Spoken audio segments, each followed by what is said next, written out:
Abdul Jalil adalah panglima perang dalam Perang Banjar, dengan basis pertahanan di Banua V, pedalaman Kalimantan Selatan. Jalil merupakan seorang Jaba, yaitu bukan berdarah bangsawan. Sejak kecil dia dikenal pemberani dan pendekar dalam ilmu silat. Pada waktu berusia 20 tahun, dia terlibat dalam perlawanan terhadap Belanda di desa Tanah Abang dan Lok Bangkai. Karena kepahlawanannya, dia dikenal sebagai Kaminting Pidakan atau Jawara. Jalil diberi gelar Tumenggung Macan Negaha oleh Sultan Tamjidullah II, karena itulah ia dikenal juga dengan sebutan Tumenggung Jalil. Kemudian Tumenggung Jalil memihak kepada Mangkubumi dan diberi gelar Kiai Adipati Anom Dinding Radin oleh Pangeran Hidayatullah. Pada tahun 1859, Tumenggung Jalil telah menyusun kekuatan di Banua V. Tumenggung Jalil membuat pos-pos penjagaan di sekitar Babirik, Alabio, dan Sungai Banar. Di sekitar Masjid Amuntai didirikan benteng. Di sungai dibuat rintangan-rintangan sehingga mempersulit bagi kapal yang akan lewat. Pada awal Februari 1860, Belanda mengerahkan kapal-kapal perang Admiral van Kingsbergen dan kapal Bernet dengan beberapa ratus serdadu dan pasukan meriam, dipimpin oleh Mayor Gustave Verspich. Kapal perang itu akhirnya sampai di Alabio, dan seterusnya terpaksa menggunakan kapal atau perahu yang lebih kecil, karena rintangan yang banyak di sungai. Pertempuran terjadi di sekitar Masjid Amuntai. Dari masjid inilah keluar prajurit-prajurit rakyat yang tidak mengenal lelah, menyerbu dengan hanya bersenjatakan payan, parang bungkul dan mandou. Semangat patriotisme yang tinggi, yang mengisi dada setiap rakyat yang bertempur melawan penjajah Belanda.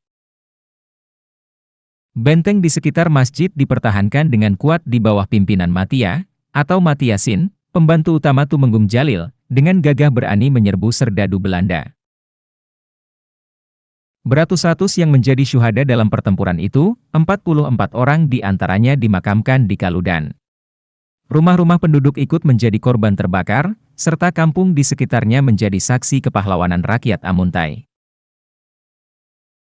Di antara kampung yang musnah adalah Kampung Karias, dan di antara rumah penduduk yang musnah terdapat rumah Tumenggung Jalil. Di bekas benteng yang hancur dijadikan Belanda bivak, benteng baru terletak di pertemuan Sungai Balangan dan Sungai Tabalong. Pertempuran ini terjadi pada 9 Februari 1860. Pasukan-pasukan Pangeran Hidayatullah yang tersebar di sekitar Barabai, bergabung dengan pasukan Tumenggung Jalil, dan dapat menahan gerakan serdadu Belanda di sekitar pantai Hambawang. Dalam pertempuran yang terjadi di Lampihong, di antara serdadu Belanda yang menjadi korban adalah Kapten De Jong. Pertempuran ini menyebabkan serdadu Belanda mundur. Bantuan serdadu Belanda kemudian diangkut dengan kapal perang Boni, pada tanggal 15 Mei 1860, menuju Sungai Tabalong. Sebelum mencapai daerah Tabalong, serdadu Belanda menghadapi serbuan rakyat di sepanjang sungai yang dilewati. Sesampai di daerah Tabalong, terjadi pertempuran dengan pasukan Tumenggung Jalil. Perlawanan rakyat cukup sengit, menyebabkan serdadu Belanda terpaksa mundur ke daerah Kelua dan Amuntai. Baru pada bulan Juni 1860, Belanda berhasil menduduki daerah Tabalong. Serdadu Belanda menghadapi perlawanan dari pasukan Pangeran Hidayatullah, pasukan Tumenggung Jalil, dan pasukan Pangeran Antasari dengan Tumenggung Surapati, yang berpusat di Tanah Dusun.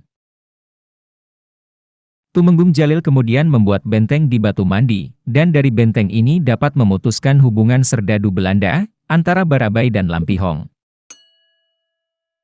Benteng ini terletak di atas sebuah bukit, dan di sekitarnya diberi rintangan-rintangan, seperti parit-parit, lubang perangkap, tali jerat, dan potongan pohon kayu besar, yang sewaktu-waktu dapat digulingkan dari atas bukit.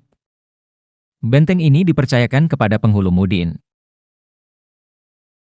Ketika serdadu Belanda menyerbu dan menaiki bukit yang dijadikan benteng ini, banyak sekali korban dari pihak Belanda, karena jebak yang dibuat. Di antara yang jatuh korban adalah pimpinan penyerbuan ini, Sersan van de Bost. Karena gagal menaiki benteng tersebut, serdadu Belanda menembaki benteng ini dengan meriam dari bawah. Sementara itu, Pangeran Antasari memperkuat benteng Tabalong. Pangeran Antasari menaikkan bendera di atas benteng itu, yaitu bendera merah dengan 2 buah keris bersilang. Benteng Batu Mandi dipersiapkan dengan sungguh-sungguh oleh Pangeran Antasari dan Pangeran Hidayatullah. Di samping itu terdapat pula Pangeran Syarif Umar, ipar dari Pangeran Hidayatullah, dan Pangeran Usman. Sedangkan Tumenggung Jalil mempersiapkan pertahanan di sepanjang Sungai Balangan. Sebelum sampai ke benteng ini, terdapat kubu-kubu pertahanan di Batang Balangan. Di daerah Batang Alai, terdapat kekuatan di bawah pimpinan Demang Jaya Negara Seman dan Kiai Jayapati. Pusat kekuatan telah dibagi dan dipencar-pencar. Pangeran Antasari tetap bertahan di sekitar Amuntai, Kalua dan Tabalong. Sedangkan Tumenggung Jalil berada di pusat kekuatan di Pasibi, yang berusaha menghambat gerakan serdadu Belanda menuju Batu Mandi.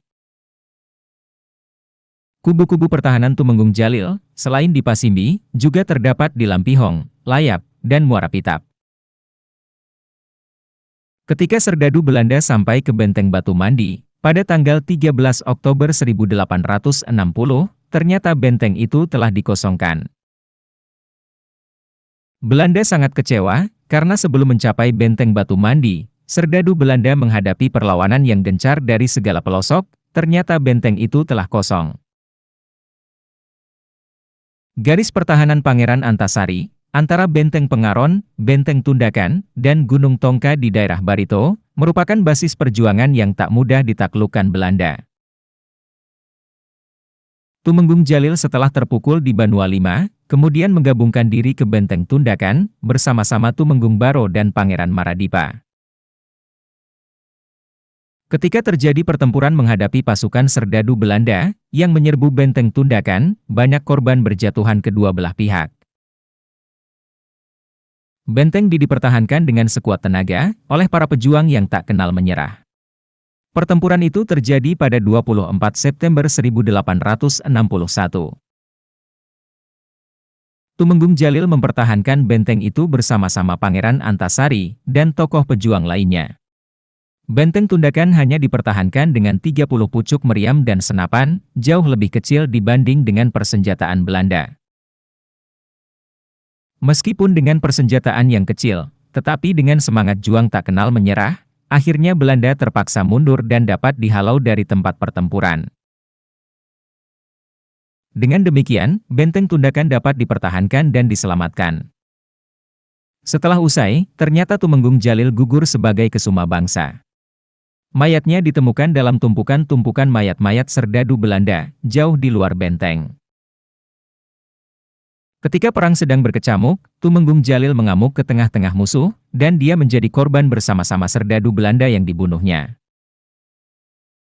Tumenggung Jalil menjadi syahid, seorang putra bangsa terbaik telah hilang. Kebencian Belanda kepada Tumenggung Jalil, sebagai musuhnya yang paling ditakutinya, berusaha mencari di mana kuburan Tumenggung ini. Akhirnya pengkhianat perjuangan memberitahu letak kuburan tersebut. Kuburan dia dibongkar kembali oleh kaki tangan Belanda, tengkoraknya diambil dan disimpan di negeri Belanda, sisa mayatnya dihancurkan, dan dia pejuang bangsa yang tidak mempunyai kubur.